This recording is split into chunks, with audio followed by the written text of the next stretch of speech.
This is the Fantasy Football Podcast, where we take data and convert it into fantasy success.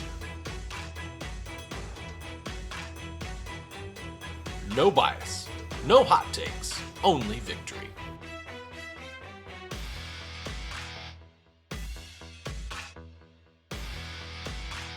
This is the Fantasy Alchemist Podcast, and now your host, Dustin Chandry. Welcome into the Fantasy Alchemist Podcast. This is episode 8. I'm your host, Dustin Chandry. I'm recording on Thursday, September 7th, and we have finally arrived. We have NFL football tonight with the Super Bowl champion Chiefs hosting the Detroit Lions. By the way, this game has the highest over-under of the week, so expect a lot of points tonight. But for today's show, I want to highlight a few players that you should not be afraid to start in week 1.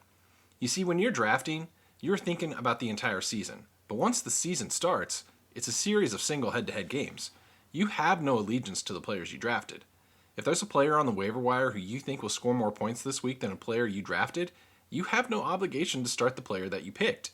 You play to win the week. And so with that, don't be afraid to start these players in week 1 of the NFL season.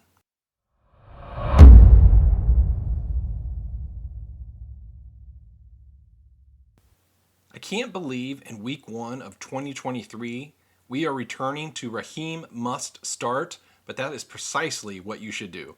Raheem Mostert is going to be the primary running back for the Dolphins in week 1. Jeff Wilson is on IR. Rookie Devon Achane will play, but he is a rookie, and he missed a lot of camp due to a shoulder injury. Now, the Dolphins last year were a very fragmented snap share, with Mostert, Wilson, a host of other running backs involved. However, there were 3 weeks last year where Mostert played at least 40 snaps, and he accounted for at least half of the team's snaps in those games. All 3 games, he scored double digits and averaged 16.8 fantasy points per game. Beyond that, Mostert was the best pass-catching back that the Dolphins had last year. He had the most targets, the highest catch rate. He ran over 200 routes with a target per route rate of nearly 20%. Oh, by the way, the Dolphins had the 4th most routes run by their running back group last year across the league. Mostert will have a high snap share with a high likelihood of receiving targets and a game with the 2nd highest over-under of the week. The other running back I can't believe I'm going to recommend, but it's Saints running back Jamaal Williams. This is as simple as Williams profiles as a workhorse back for a team that loves to run the football. Alvin Kamara is suspended for the first 3 games of the year. Rookie Kendre Miller has been hurt, and he seems unlikely to even play. And the Saints love to run the football. They led the league last year in rushing attempts with almost 500 attempts. That's almost 30 rushing attempts a game. And because they were first in attempts, they were top 5 in rushing yards. Plus, they were 2nd in routes run and 3rd in the league in targets to their running backs. And of course, Jamaal Williams led the league last year with 17 rushing touchdowns. I am comfortable starting both Jamaal Williams and Raheem Mostert, who have clear paths to a workhorse role in week 1 over any running back on the following teams: the Jets, the Commanders, the Eagles, and the Broncos. I would start Williams and Mostert over any running back on those 4 teams.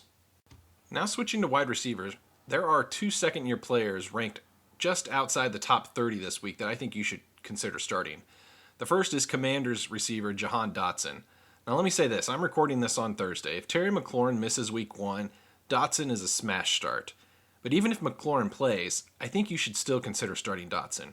You see, from week 13 on last season, that's when Dotson ramped up his snap count following the concussion that he missed a few games in the middle of the season. From week 13 on, he was almost identical to teammate Terry McLaurin in his receiving production.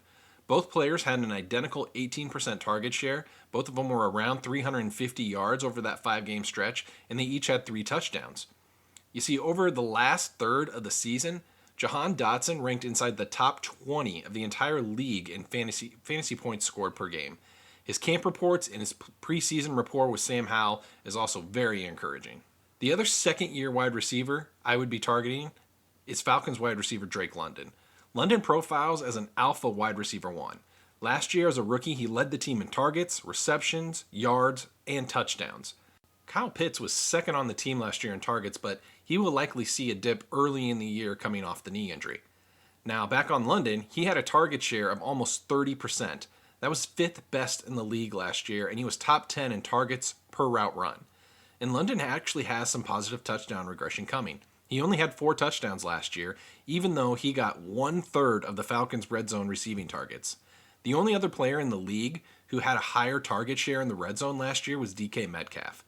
Now, I'm not high on Desmond Ridder as a long-term quarterback for the Falcons, but London's dominant target share gives him a solid floor every week, and the touchdown upside is too tempting to ignore.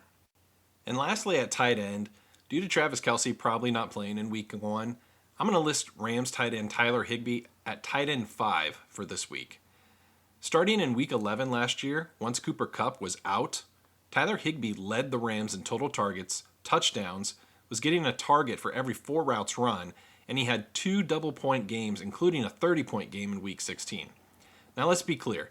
There's a steep drop-off in tight end rankings once you get past those first few players.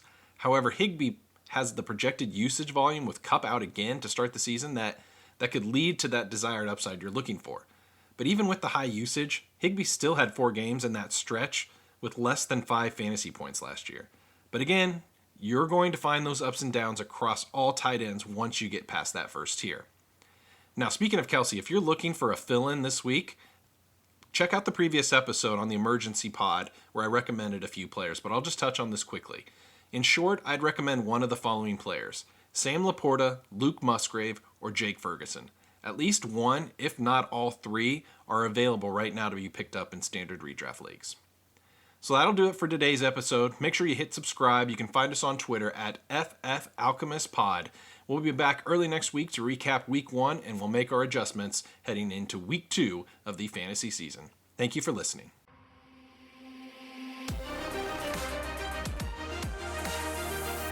Thank you for listening to the Fantasy Alchemist Podcast. You can follow the pod on Twitter at FFAlchemistPod or email us at fantasyalchemistpodcast@gmail.com.